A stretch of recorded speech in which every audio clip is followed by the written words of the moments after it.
1, 2, 3, 4.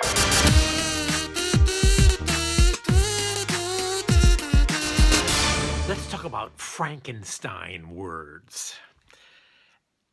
German is a very tangible, down-to-earth language, very practical.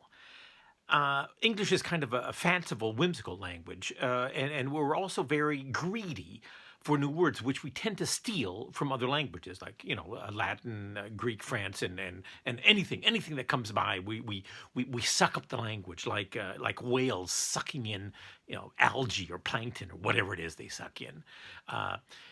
German is much different. They do take plenty of words from other languages, but they often, more often than not, they will, when creating new words, they will take old words and tear them apart and put them back together again in new ways. And these are like I call them Frankenstein words. My favorite example is pneumonia. Now they can say pneumonia. A doctor will say pneumonia, and a normal German will say, "Huh? What is that? What is pneumonia?" And the doctor will say it's a Lungen entzündung. Now, in English, we hear the word pneumonia and we say, I don't understand what it is. We have to have it explained to us that it's an inflammation of the lungs. The word for inflammation of the lungs in German is Lunginflammation, Lungenentzündung. They just take what it is and put it together into the word. The word is what it means. If you ask in German, what's a Lungenentzündung? They say, it's a Lungenentzündung. That's what it is. Here's another good example. It's actually a great example. Verneinung. It takes the word nein and adds a prefix on it, ver, and a suffix on it, and it comes out with Verneinung. And of course, nein means no. So Verneinung means something like no-ness. No, the saying of the no. The no-ness. It's we would say in English, we would say negation or denial, which are French and I think Latin. It's a very German word because Germans love this word no. It's very much a part of their culture. Of course, it's a part of every culture. Americans love no just as much as anyone else, but the Germans, I've always felt that the Germans have a special relationship to the word no. It makes them feel good. It's like the last or the first line of defense. When you go to your boss with a new idea and you say, I've got this new idea, it's going to change the world. The first thing the boss is going to say is no. The reason is because this new idea is a threat. It's chaos. It changes the order of the way things are. Anything could happen. If you have a new idea or it's go a new way or something new happens, it is always potentially inviting danger. It's always a threat in some way. And the boss will always say no. That's always the first reaction. And it gives him a feeling of not power, but order, of safety. The feeling that I have defended order from a potential threat. This no in German culture is so prevalent that in my 30 years that I've been here, I've developed the principle of dealing with some kind of Germans in some kind of authority, whether it's a clerk or a boss or anyone. And it's a principle called let them say no. And what you do is you let them say no. That's the first reaction.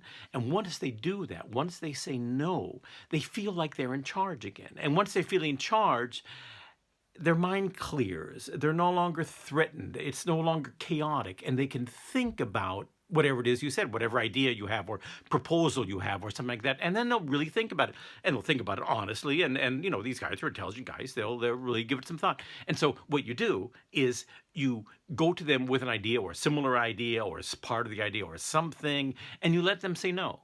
Then a couple of days later or a week later, you come to them again with a slightly different idea, or you let them think that the idea was theirs or something in some kind of way, but it's the same idea. And since they've already said no once, they'll feel like, oh, okay, well, let's think about this. And they will really think about it then because they're free to do that. My favorite example, my go-to example of the let them say no principle is is back on my so-called Nibelungenreise, driving through the Dark Ages. It was my first book, and what I did was I took a year off, and I got a sponsored VW van, and I drove through Germany and Austria in search of the Middle Ages, and that became my first book, my first travel book. And what I would do, I would drive to an old ruin or a castle or a cloister or something like that, some kind of medieval thing. And I would call up the local historian or the local expert or some guy at a university and ask for an interview. And often they would meet me in that place, in that ruin, and they would explain to me, what it was all about. And what was it was the greatest trip of my life. It was amazing, and I still love that book. But anyway, that's not the point. That in a small town in East Germany called Genrode, there is a church, and it's a Carolingian church, like, I don't know, it's before the 10th century. It's very old, and it's very rare to have a church that old and that well preserved. It was fairly well preserved, and you could see how roomy it is, and like a big box. It's very simple and very light, and I love this simple Carolingian architecture. It's really great. And so I was there, and I made an appointment with an expert, and she said, I'll meet you there tomorrow morning at 10 o'clock in the morning, or whatever it was. I think it was 10 o'clock in the morning. And so I parked my van, slept in the van. But that night, I met some friends who happened to be in the area, and we drank a little. We had it was a long night. And I didn't get up on time, and when I did get up, my head was foggy, and it was a horrible day. And I realized I've got to be there in like 5 minutes, so I didn't have time to coffee. I didn't have time to shower. I jumped in my clothes, jumped behind the wheel. I drove down there. I parked, screeched to a halt, jumped out, got my pad and paper, and I went around with this lady, very tired, bleary-eyed, asking her this question, that question. It was still a good interview. She was a very interesting person, and she was perfect. But I was so glad that it was over, because I needed coffee and I needed breakfast. And across the street was a cafe, and it was a very sunny, very nice cafe. And I could sit out. It was a sunny day. I could sit out on the terrace, and so I sat there, and they had a good breakfast menu. And I thought, this is relaxing.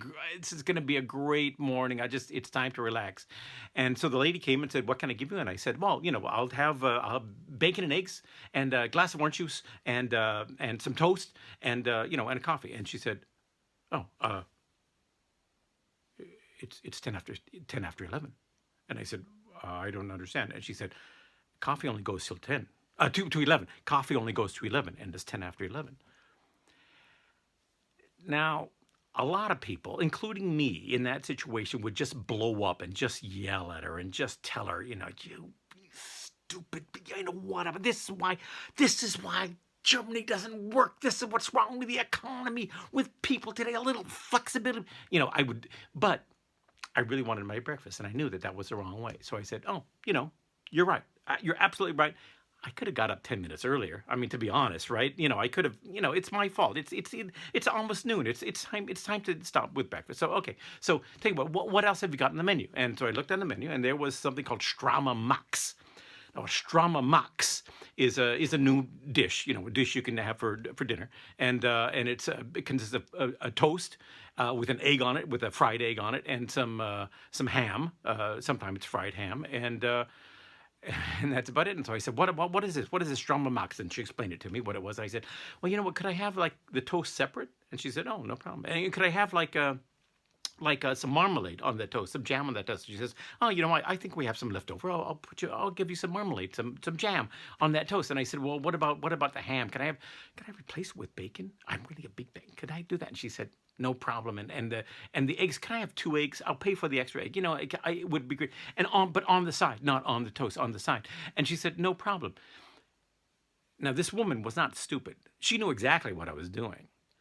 But it was okay, because she had already said no. She was already boss of the situation. She was already in charge, and she had banned chaos from her little cafe. And so she was happy to be nice and helpful to me, because she's a nice person. I'm a customer, right? You want to make the customer happy. So as long as you set some kind of a standard within that standard, happy to help. And she was. And in 5 minutes, I had my breakfast. But all that, of course, has nothing to do with the word that I want to talk about, which is Bejahung. Bejahung is the opposite of Verneinung. It has the word ja in it. Yes. It's ja with a prefix and a suffix. That's all it is. And it's a Frankenstein word, and it means yes-ification, the yesness, the becoming yes, the yes-ifying of something.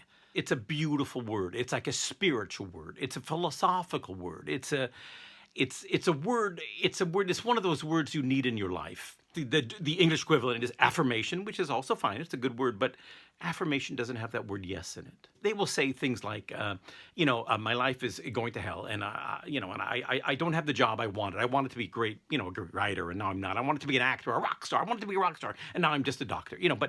But that's okay, because I take life and I accept it, and I'm affirming it, and I'm saying yes to life, whatever life throws me.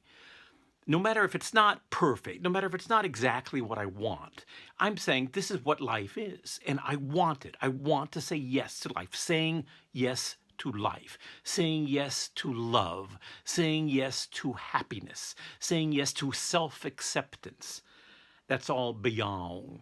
And of course, we have the word in English, affirmation, life affirming, a life affirming attitude. And that would be Bejahung, or even Lebensbejahung, another Frankenstein word, Lebensbejahung, life affirmation. And the reason I like Bejahung so much is because it has that yes in it. And yes is a magical word in any language. It's one of those primal words that language had to be invented for. It's like the word you, because when you have a relationship, you have to say you. So you need a language to see that. You never think about the word you, but it's a beautiful primal word.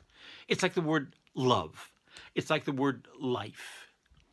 It's one of maybe a dozen, even a half dozen words that are the primal, perfect core words of any language, of being, of living. Yes, saying yes. When you hear that yes, it's so good and joyous. I'm a writer, right? So I write books, and then 1 book, 2 books, 3 books, you send them off. The publisher sends them back. They don't want them. They don't care. 3, 4, 5 books you write, you propose, you're getting one rejection after the other. But then the yes comes, that one yes. And it just feels so good. It's so rare in life. You get the no so much. And, speaking as a man, right, the young boys, maybe some boys don't have that experience, but most boys have the experience of hearing the no constantly, not only from, parents and teachers, if they have an idea, if they want to go, if they want to jump off the roof in a football helmet, that mom says, no, you get that no one's going to say yes to that. I'm 15 years old. I want a gun. No. So we have this experience of hearing the no so much that the yes is just something special. And of course, when you're getting to puberty, it's the girl who says yes. Most girls don't. You hear the no a lot, but you hear this yes from a girl, and it's like an explosion of love and happiness and joy, and it's just the best word ever. Yes is a great word. And this German word, this Frankenstein German word, Bejahung, has yes in it. That's what makes it so special. Bejahung, the yes-ification of life. Something we all need a little bit more of. 1, 2, 3, 4.